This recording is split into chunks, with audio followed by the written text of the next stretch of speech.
Everybody, मेरा नाम है डॉक्टर शिप्रा तिवारी और मैं हूं आपकी NEET UG counsellor expert with the leading biology educator of India. अब देखो बेटा, किसी भी दिन ये मान लो तुम्हारे काउंसलिंग के रजिस्ट्रेशन जो है वो शुरू हो सकते हैं 2026 के लिए। और सबसे बड़ा डायलेमा जो पेरेंट्स और बच्चों के मन में है कि हम स्टेट काउंसलिंग और एमसीसी की काउंसलिंग को एक साथ कैसे मैनेज करेंगे, तो ये आपका वन स्टॉप सोल्यूशन है। इसके बाद आपको कुछ भी देखने की जरूरत नहीं है। आज आपको सारी चीजें मैं बहुत क्लियर बताती हूँ। और सबसे बड़ा कंफ्यूजन इसमें यही होता है ना, मतलब स्टेट और एमसीसी दोनों चाहता है बच्चा, पर आप सभी लोगों को पता है कि पैसा बहुत ज्यादा लगता है और सिक्योरिटी मनी जब्त होने के, फॉरबिड होने के बहुत ज्यादा चांसेस होते हैं। तो आज आपको बताऊंगी कि कौन सी काउंसलिंग आपको अटेंड करना चाहिए और कहाँ पे आपकी जो सिक्योरिटी मनी है वो जब्त हो सकती है, तो वहां से आपको बचना है। ठीक है, चलिए अब देखो क्या है।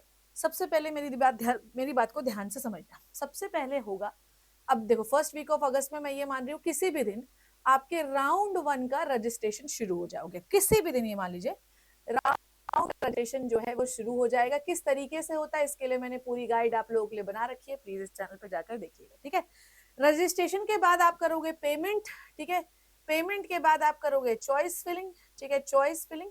ठीक है, चॉइस फिलिंग के बाद अब होगा अलॉटमेंट, अलॉटमेंट और फिर आएगा आपका रिजल्ट। यही प्रोसेस होता है। डन बेटा। ठीक है, अब मेरी बात को ध्यान से समझना। नेक्स्ट है, ये किसकी बात कर रहे हैं हम लोग बच्चे? ये हम लोग बात कर रहे हैं एमसीसी की। ठीक है, अब आ जाओ स्टेट पे।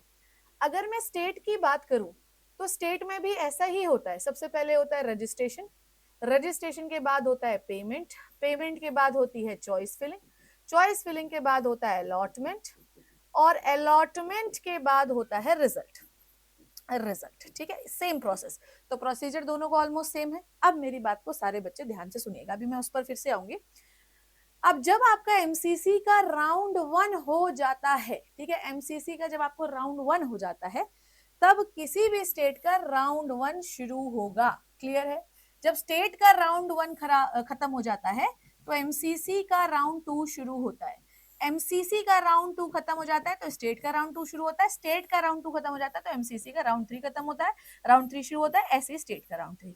तो अगर आप देखो तो ये जिग जैग पैटर्न पे चलता है। क्लियर है? कभी भी ओवरलैप नहीं हो सकता, नेवर ओवरलैप, कुछ भी ओवरलैप नहीं हो सकता। चाहे आप एमबीबीएस बीडीएस की बात करिए, चाहे आप आयुष की बात करिए, आप सभी लोगों को पता है कि 1 महीने बाद आयुष की काउंसलिंग शुरू होती है, ताकि ओवरलैप ना हो। किसी भी प्रकार की कोई काउंसलिंग ओवरलैप नहीं हो सकती, ना एमसीसी की काउंसलिंग स्टेट के साथ, ना स्टेट के साथ एमसीसी की। ओवरलैपिंग का कोई चांस नहीं है। ठीक है, इवन मैं एक और चीज बताऊं, इन सब में आप लोगों को कम से कम जो है 7 से 10 दिन का समय भी दिया जाता है, ताकि आप लोग ना अपना डिसीजन ले सको, ताकि आप अपना डिसीजन ले सको कि एमसीसी की ये वाली सीट आपको रखनी है या नहीं रखनी है। ठीक है, और ये आपको स्टेट में पार्टिसिपेट करना है। क्लियर है बच्चों? अब बहुत सारे बच्चे ये सोचते हैं कि चलो एमसीसी पे राउंड 1 में हमें सीट मिल गई तो चलो ठीक है, अपन ट्रायल करने के लिए स्टेट की भी सीट को देखते हैं मिल जाएगी या नहीं मिल जाएगी। तो एक बात आप हमेशा याद रखिए, ये वाली बात समझिए कि अगर आपको एमसीसी में सीट मिल गई तो ये पूरा डेटा स्टेट के साथ शेयर होता है, या स्टेट को पे सीट मिल गई तो एमसीसी के साथ पूरा डेटा शेयर होता है।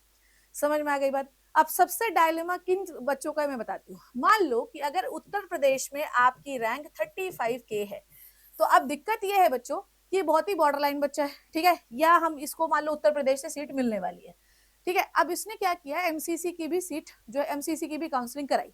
अब एमसीसी की जब काउंसलिंग कराई बच्चों, तो ध्यान दीजिएगा इधर, इसने स्टेट की काउंसलिंग कराई। ठीक है, इसने स्टेट की भी कराई, इसने एमसीसी की कराई। जब इसने स्टेट की काउंसलिंग कराई तो इसको ना कॉलेज मिल गया, ये 35K वाले को कॉलेज मिल गया। अब इसका ना लिस्ट में नाम आ गया। ठीक है, इसका ना लिस्ट पे नाम आ गया। तो ये डेटा जो है ना बच्चे, ये स्टेट वाले एमसीसी के साथ शेयर करते हैं, और अगर आपको कॉलेज अलॉट हो गया तो ऑटोमेटिकली आप एमसीसी की लिस्ट से बाहर हो जाते हो। समझ में आ गई बात? क्लियर है बच्चों? तो अगर आपको स्टेट में कॉलेज अलॉट हो जाता है तो आप एमसीसी की लिस्ट में फिर आउट हो जाते हो, आप काउंसलिंग नहीं कर सकते क्योंकि आप लोगों को कॉलेज मिल चुका है। अब मेरी बात ध्यान से सुनना, आप कर क्या सकते हो। ठीक है, मान लो तुमने यहाँ पे तुमको स्टेट में कॉलेज मिला है। ठीक है, मान लीजिए कॉलेज मिला है, तो आप क्या करोगे, आप अपग्रेड करो कि भैया स्टेट वाला कॉलेज मुझे पसंद नहीं आ रहा है, मुझे अपग्रेड करना। अपग्रेड करने का ऑप्शन वो देंगे बेटा, तो अपग्रेड करके आप राउंड 2 में आ जाते हो। ठीक है, आप अपग्रेड कर सकते हो, अगर स्टेट में कॉलेज मिला तो आप अपग्रेड करके एमसीसी राउंड 2 में अटेंड कर सकते हो। पर यहाँ पर भी एक प्रॉब्लम है कि अगर आपने राउंड 2 में कॉलेज मिल गया और अगर आपने उसे छोड़ा तो जो आपकी सिक्योरिटी मनी है ना वो जब्त हो जाएगी और बाकी के राउंड्स में आप काउंसलिंग अटेंड नहीं कर पाओगे। ठीक है, कॉलेज छोड़ दिया। अब यहाँ पर यह है कि अगर मान लो राउंड 2 में तुम्हें कोई गंदा कॉलेज नहीं मिला तब तो कोई बात ही नहीं है, पर अगर आपको कॉलेज अलॉट हो गया बच्चों, अगर कॉलेज अलॉट हो गया तो आप उसे छोड़ नहीं सकते हैं। और अगर आपने छोड़ा, और अगर आपने नहीं सकते हैं, और अगर आपने उसे छोड़ा तो सिक्योरिटी मनी जब्त हो जाएगी। क्लियर, ये एक कारण है सिक्योरिटी मनी जब्त होने का। सेम यहाँ पर भी है, अगर आपने राउंड 1 के बाद, ठीक है, सीट छोड़ी तो स्टेट की सिक्योरिटी मनी जब्त हो जाएगी। क्लियर है बच्चों? तो अपनी रैंक्स पे ना सिक्योरिटी मनी जब्त होने के और भी बहुत सारे कारण हो सकते हैं, इसलिए ना तुम्हें एक एक्सपर्ट काउंसलर की जरूरत होती है। क्लियर है? आपको एक एक्सपर्ट काउंसलर अगर आपको नहीं मिलेगा बेटा तो आपकी सिक्योरिटी मनी जब्त हो जाएगी। जैसे कि मैं आपको बताती हूँ, मेरे पास एक पेरेंट आया, उसने ये कहा कि भैया मुझे एमसीसी के हिमालयन कॉलेज चाहिए देहरादून का, ठीक है, नंबर 1। फिर उसका ये डाइसी सिचुएशन हुआ कि उसके पास यूपी का भी डोमिसाइल है, वो यूपी से भी काउंसलिंग अटेंड कर सकता है। फिर उसने बोला कि मुझे डीम्ड में भी एडमिशन चाहिए। तो अब वो क्या करने वाला है, मैं हमने बोला कि भाई तुम यूपी से एडमिशन लो, सिर्फ एक स्टेट काउंसलिंग अटेंड करो, क्योंकि अगर तुम एमसीसी का काउंसलिंग किए, फर्स्ट राउंड 1 में तुम्हारे मन का कॉलेज नहीं मिला, तुम फ्री एग्जिट मार सकते हो। और या तुमने बोला कि अगर मान लो फ्री एग्जिट मार दिया, एमसीसी की काउंसलिंग खत्म, अब तुम्हारे पास 2 स्टेट आ गए, उत्तराखंड और यूपी। ठीक है, सेम फर्स्ट राउंड में अगर आपको कॉलेज नहीं पसंद आया, आप फ्री एग्जिट मान लीजिए, आप यूपी की काउंसलिंग में आए, अपना कॉलेज सेलेक्ट कर लीजिए।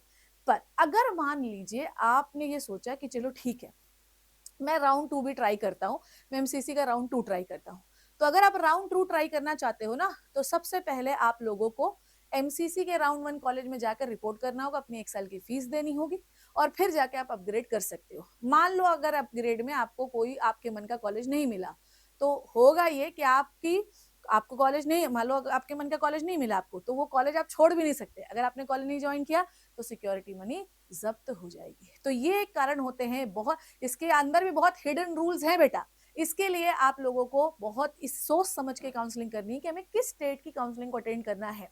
ठीक है, सेम ऐसे ही है, मान लो हमको यूपी और उत्तराखंड में दोनों में कॉलेज मिल गया, ठीक है, अब हमें किसी एक की कॉलेज को राउंड 1 के अलावा अगर आपने किसी सोचा, राउंड 1 में तो फ्री एग्जिट है, पर अगर मान लीजिए हमने राउंड 2 में सोचा, तो पहले तो कॉलेज में जाकर रिपोर्ट करना होगा, ठीक है, फिर वो फीस देने में बहुत आनाकानी करते हैं, और अगर आप कॉलेज नहीं गए तो आपकी सिक्योरिटी मनी जब्त हो जाएगी। और प्राइवेट और डीम्ड में बेटा ये 2-2 लाख रुपए है, ये भी बात याद रखिएगा। ठीक है, तो ये सारे रूल्स एंड रेगुलेशन की अब कब कब सिक्योरिटी मनी जो है जब्त हो सकती है, इसके लिए आपको काउंसलर्स की जरूरत होती है बच्चों। ठीक है, और प्लीज इसीलिए बेटा जी हम लोगों ने आप लोगों के लिए 2 कोर्स, एक्चुअली 3 है, इसमें मैं भी हूँ एक, तो एक है नीट काउंसलिंग लाइट, ये है आपका 2999 का। अगर आप सरकारी colleges from BSc nursing to MBBS की काउंसलिंग करवाना चाहते हैं तो ये है हमारा, और अगर आप सरकारी, सेमी गवर्नमेंट, प्राइवेट, डीम्ड इनकी काउंसलिंग साथ साथ करवाना चाहते हैं तो ये है हमारा, ये 2999 का, ये 4999 का। अब क्वालिटीज बता देती हूँ, दोनों में आपको सेपरेट प्रेफरेंस लिस्ट मिलेगी, और हमारे काउंसलर्स जो हैं बेटा वो, अच्छा बोलते हो बात नहीं करते हैं बेटा जी, उनके पास इतने सारे कॉल आते हैं और आधे से अधिक बच्चे जो कमेंट कर रहे होते हैं उनको रिप्लाईज जा चुके होते हैं, वो बात कर चुके होते हैं। मेरी बात को ध्यान से समझना, हमारे काउंसलर आपको ये डिसीजन लेने में मदद करेंगे कि आपको कौन सी काउंसलिंग अटेंड करनी है। ठीक है, पहले तो आपसे आपकी चॉइसेस पूछेंगे कि आप जाना कहाँ चाहते हो, कौन सा कोर्स लेना चाहते हो, फिर आपको वो देंगे कि भैया यहाँ यहाँ चले जाओ क्योंकि ये तुम्हारा सुटेबल है। वो तुमको बचाएंगे कि सिक्योरिटी मनी जब्त हो जाएगी, मत जाओ। सिक्योरिटी मनी जब्त होने के साथ साथ हो सकता है तुम्हारे कॉलेज की फीस भी 1 साल के बाद अगर ले ली फीस, फिर बहुत दिन बाद कॉलेज वाले ले लेते पैसे, तो बहुत दिन बाद वापस करते हैं, तो इन सब चीजों से तुम्हें बचाएगी। मेरी जो टीम है बेटा उसको सबसे अधिक नॉलेज है, ठीक है, बहुत अच्छा नॉलेज है उनको, ये कि किसी भी कॉलेज में कितना आईपीडी ओपीडी लोड है, कितना पेशेंट फ्लो है उसके अंदर, जो कितना सुटेबल है, मतलब ये भी वो देखती है कि बच्चे के लिए क्या सुटेबल है। ठीक है, बच्चा किस में रह सकता है, ये सब चीजें होगी। बहुत सारे पेरेंट्स हमारे पास आते हैं, ठीक है, सब में प्रेफरेंस लिस्ट आपको सेपरेट मिलेगी, हर बच्चे की अलग होगी। आपको काउंसलिंग प्लेबुक दे देंगे, आपने इस चैनल पे देखा, सबसे पहले अलर्ट जो है वो आप लोगों को ही मिलता है।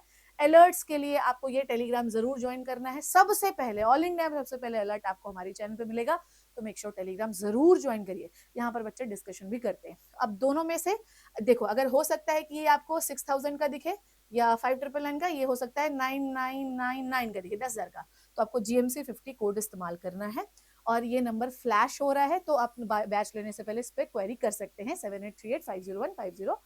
ठीक है, अब नहीं हमको भैया काउंसलर नहीं चाहिए, हमको तो भाई शिप्रा मैम चाहिए। ठीक है, तो ये मैंने प्लस के बारे में बताया, ये मैंने आपको लाइट के बारे में बताया, प्लस उसके बाद है नीट काउंसलिंग एलीट। एलीट में बहुत ही कम बच्चों में मैं एडमिशन ले रही हूँ, ठीक है। एक्चुअली वो क्लोज हो चुका था, फिर मैंने सोचा थोड़े और बच्चे बेचारे परेशान हो रहे हैं, तो चलो नीट काउंसलिंग एलीट इसकी काउंसलर मैं हूँ बेटा, ठीक है।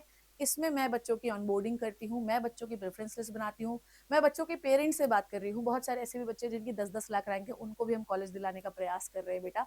तो मेक श्योर कि एलीट का जो प्राइस है बेटा वो है 20,000, ये 999। आप जब ST1000 शिप्रा तिवारी या ST1000 कोड लगाओगे तो ये 20,000 का हो जाएगा।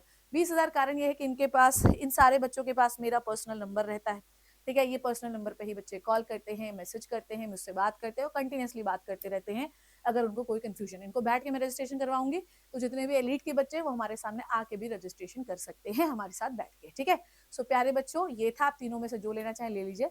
और कभी भी काउंसलिंग की डेट आ सकती है, और अगर अपनी सिक्योरिटी मनी, कॉलेज की फीस, साल बचाना चाहते हो तो प्लीज बैचेस में रजिस्टर कर लेना, क्योंकि बहुत क्लिष्ट प्रोसेस है, अपने से नहीं बनता। I hope you enjoyed the video. Comment करके जरूर बताना कि तुम कौन सी काउंसलिंग में पार्टिसिपेट करने वाले हो। Thank you so much, take care and bye bye.